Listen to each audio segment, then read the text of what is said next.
इलाहाबाद हल्के के दर्जन भर गाँव के दौरे हमने फिर किए, कल भी किए थे। जो 9 तारीख को हमारी रैली होने जा रही है जन सरोकार दिवस के रूप में, जननायक जनता पार्टी का 3रा वर्ष पूरा होने जा रहा है, तो उसका निमंत्रण न्योता लेकर के आज पूरे हल्के में हम आए हैं। इतना उत्साह जितना जींद की रैली में था उससे भी सवाया इस बार है। कार्यकर्ता अपने नेताओं को सुनने के लिए लंबे समय से इस इंतज़ार में थे और वो इंतज़ार अब 9 तारीख को पूरा होने जा रहा है। मुझे उम्मीद है कि इलाहाबाद हल्के से 3-4 हज़ार कार्यकर्ता इस बार उस रैली में शरीक होंगे और लाखों लोग हरियाणा प्रदेश के उस रैली में शामिल होकर के उसको ऐतिहासिक बनाएंगे, दुष्यंत जी का सहयोग करेंगे, उन्हें ताकत देने का काम करेंगे।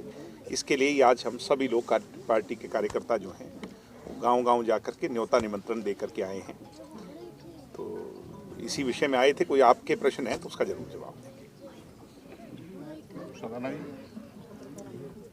देंगे। महिला आरक्षण को लेकर जैसे कि बात की जा रही थी कि पंचायत चुनाव में 50% महिलाओं का आरक्षण रहेगा और 1 साल हो गया कि ये चुनाव पेंडेंसी बढ़ी है और हम अक्सर देखते हैं कि कोर्ट में भी पेंडेंसी काफ़ी लंबी बढ़ी है। कोर्ट की वजह से ही वो पेंडेंसी है। मुझे उम्मीद है जो उनने डाटा, जो रिकॉर्ड्स मांगे हैं, जो तलब किए हैं सरकार से, वो हम सबमिट करेंगे जल्दी से जल्दी हरियाणा की सरकार के लोग। एक विषय ये भी है कि हमने बैकवर्ड कास्ट को भी उसमें रिजर्वेशन दिया है, तो बैकवर्ड का जो है वो डाटा भी एग्जैक्ट उस पर जो मेरे हिसाब से कोर्ट के अंदर पेंडेंसी है, तो जैसे ही वो पूरा हो जाएगा जनवरी या फरवरी तक मैं मानता हूँ कि हरियाणा में पंचायत के इलेक्शन होंगे। ये इसलिए भी ज़रूरी है कि चुने हुए नुमाइंदे गाँव में बेहतरी से काम करा सकते हैं। आज BDPOs के पास या SDMs के पास ये पावर है, मगर फिर भी गांव का सरपंच, मेंबर या ज़िला परिषद के लोग जो हैं वो ज़्यादा अच्छी तरह काम करवा सकते हैं। वही बात मेरा सवाल था कि हम देखते हैं अक्सर कि पेंडेंसी बहुत रहती है कोर्ट की और 1 साल पहले ही चुनाव लिंगर होने और सरकार कितना टाइम इसको और वेट करेगी? नहीं, सरकार का इसमें कोई रोल नहीं है। अब जब मामला कोर्ट के अधीन है और जनहित याचिका के कारण ये सारी चीज़ें अब रुकी हुई हैं, तो उसके अंदर कोर्ट ने फैसला करना है। कोर्ट ने ये बात भी कह दी, अगर पुराने नियम पर सरकार अगर चुनाव करवाना चाहती है तो करवा सकती है। पुराने नियम पर चुनाव हम सरकार में बैठे लोग नया कानून लेकर के आए हैं। हम उसका फ़ायदा बैकवर्ड कास्ट को, महिलाओं को, पढ़े लिखे लोगों को, हर व्यक्ति को देना चाहते हैं। तो निश्चित तौर पर जो कैबिनेट के अंदर और मैंडेट से पास्ड है उन चीज़ों को तो इम्प्लीमेंट करना ही होगा। इसलिए तो हम सरकार में बैठे हैं। जो हमारा एजेंडा था, जिसके आधार पर हम सरकार में आए, अब उसको हम पूरा करना चाहते हैं। नहीं, ये हो जाएगा, ये जनवरी फरवरी तक हो जाएगा। डोला साहब, शहर में इलाहाबाद में स्टेडियम की बहुत डिमांड है जी, और हॉस्पिटल को भी अपग्रेडेशन की भी बहुत ज़रूरत है जी। तो ये लगातार पेंडिंग चलता है। नहीं, ये चुनाव में भी मुद्दा उठा था और निश्चित तौर पर चीफ मिनिस्टर साहब और दुष्यंत जी दोनों ही इस बात को लेकर के गंभीर हैं कि यहाँ पर अच्छी मेडिकल सुविधाएं हों। और कोरोना काल के बाद तो हमने देखा ही है कि जहाँ छोटे शहरों के अंदर मेडिकल सुविधा नहीं थी उसका ज़्यादा नुकसान, खामियाजा हुआ।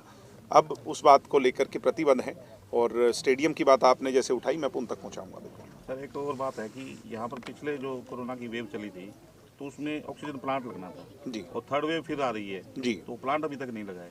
नहीं, कहाँ पे लगना था? इलाहाबाद सिविल हॉस्पिटल में लगना। चलो, मैं इसको बिल्कुल संज्ञान में लूँगा और पहुँचाऊँगा। हमारे उसमें नहीं। आपकी जो रैली होगी एक पत्रकार सर, जो आपकी रैली होगी इसके अंदर कौन से नेताओं का? हमारी पार्टी के सभी बीजेपी के नेता हाँ बिल्कुल आएंगे, क्यों नहीं आएंगे। मगर वो जो है ना, रैली वाले दिन आप लोग भी सब वहाँ पे देखेंगे, टेलीविज़न पर देखेंगे, जो शामिल होंगे वो देखेंगे। सभी लोग आएंगे, हमारी पार्टी के भी आएंगे, उनके भी आएंगे, सभी और अलाइज भी आएंगे, लाखों लोग आएंगे जी।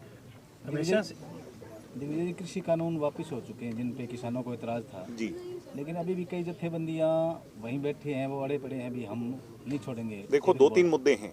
एक MSP को लेकर कमेटी बनाने की बात है। मैंने इस बात को शुरू से उठाया, मेरी पार्टी का भी ये मैंडेट रहा कि जो जत्थेबंदियां हैं वो स्वयं ये फैसला कर लें कि उनको कौन कौन से लोग उस कमेटी में चाहिए। क्योंकि पिछली बार जब सुप्रीम कोर्ट ने कमेटी बनाई थी तो बहुत लोगों का ऐतराज़ था कि ये हमारे लोग नहीं हैं। अब वही नाम दे दें, केंद्र की सरकार के लोग हों, तो वो कमेटी बन जाए और उसका टाइम पीरियड फिक्स्ड हो, जिससे कि कल को लिंगर ऑन ना हो। नंबर 1। नंबर 2, मुआवजा देने की बात। हम इस बात के पक्षधर हैं, JJP इस बात की पक्षधर है कि मुआवजा मिलना चाहिए, मगर मुआवजा के लिए डाटा ज़रूरी है कि किन किन लोगों की डेथ उसमें हुई। वो उसके लिए SKM और सरकार एक कमेटी बना ले और वो उसको इंक्वायरी के अंदर 1 महीने के अंदर, 1.5 महीने के अंदर ये पता लगा लें भाई ये लोग हैं 700 हैं, 750 हैं, उस हिसाब से उनका मुआवजा जारी हो जाए। तीसरी बात उनने ये कही कि एक मेमोरियल बनना चाहिए। मेमोरियल तो हरियाणा की सरकार को बनाना पड़ेगा, क्योंकि इतने लोगों का इतना बड़ा आंदोलन चला। हम उनके मेमोरियल बनाने के लिए मेरे हिसाब से कोई तकलीफ हरियाणा की सरकार को किसी भी तरीके की नहीं होगी। उनको दर्जा देने की बात है, उसके लिए भी बहुत अच्छी बात है। और जो मुकदमे हरियाणा में हैं, एक एक मुकदमा जो किसान आंदोलन के दौरान दर्ज हुआ वो हरियाणा सरकार वापस ले लेगी, उस पर भी हम सहमत हैं। हम तो उनके पक्ष की बात पिछले 1 साल से कर रहे हैं, निरंतर सरकार के अंदर रह करके कर रहे हैं और मजबूती से कर रहे हैं, जिसका परिणाम आपने देखे। अभय चौटाला कह रहे हैं कि ये जो कानून थे वो इलाहाबाद उपचुनाव के बाद है, जो इलाहाबाद उपचुनाव का प्रधानमंत्री जी ने भी जिक्र किया था। वो तो अभी यूपी भी कह रहे हैं कि यूपी में जाएंगे, फिर उसके बाद वो और भी आगे जाएंगे, तो वो उनको शुभकामनाएं। तो जननायक जनता पार्टी भी जाएगी जी?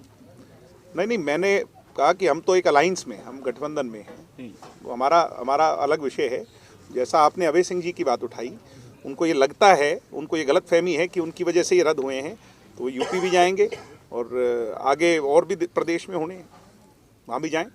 नहीं, आपकी सहयोगी पार्टी थी, आपको कुछ साहस होगा? दुष्यंत जी बार बार प्रधानमंत्री जी से मिले थे, कृषि मंत्री भाई हमने अपने यानी सरप्राइज था आपके लिए भी? ये ना तो अभय सिंह जी की वजह से रद्द हुए, ना दुष्यंत जी की वजह से रद्द हुए, ये रद्द हुए हैं किसानों के संघर्ष की वजह से। अब उसके अंदर अभय सिंह जी को होड़ है कि मैं क्रेडिट ले लूँ, तो उनकी मर्जी है जी। आप मानते हो किसानों की फिर जीत हुई है? भाई मैंने तो पहले दिन ही कहा था कि किसानों की जीत है, किसानों ने जो बलिदान दिया उनकी जीत है। ये तो हमारे जैसे लोग तो कोशिश करेंगे ही उसको हथियाने के लिए। क्या आपको नहीं लगता कि अभय सिंह जी ने जो इस्तीफा दिया वो कुछ उनकी कुछ किसानों के प्रति वो कुर्बानी थी या ऐसा कुछ? आपको लगता है रिजल्ट के बाद? मेरे को तो लगना सेकेंडरी बात है, रिजल्ट के बाद तो आपको लगना चाहिए। जिनने वोट डाले वो क्या किसान नहीं थे क्या?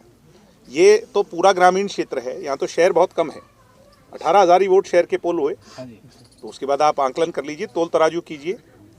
कहीं ना कहीं इस चुनाव के बाद आपके जो एक नेता है मीनू बेनीवाल जी, वो काफी सक्रिय हो गए हैं। मैं इंडिविजुअल के बारे में बात नहीं करूंगा, मैं तो पार्टी के बारे में बात करूंगा। मैं ये सभी सक्रिय हैं तो मेरा ऐसा नहीं था, उनके प्रति नहीं था। मेरा तो ये है कि कहीं ना कहीं जैसा बीजेपी ने चुनाव लड़ा है, ये बीजेपी के हिस्से में आई, तो कल को अगर ये जेजेपी के हिस्से में आती है तो क्या उसकी सक्रियता को इस बात से जोड़ा जाके कि आप भी चुनाव तो देखो, भविष्य के गर्भ में छुपा है कि कौन सी सीट किसके हिस्से में आती है और कौन कहाँ से चुनाव लड़ता है। चुनाव लड़ने के लिए सब अपनी दावेदारी तो पेश करेंगे ही ना, कोई लास्ट मिनट तो नहीं होगा, तो उससे पहले सब अपना प्रयास करेंगे।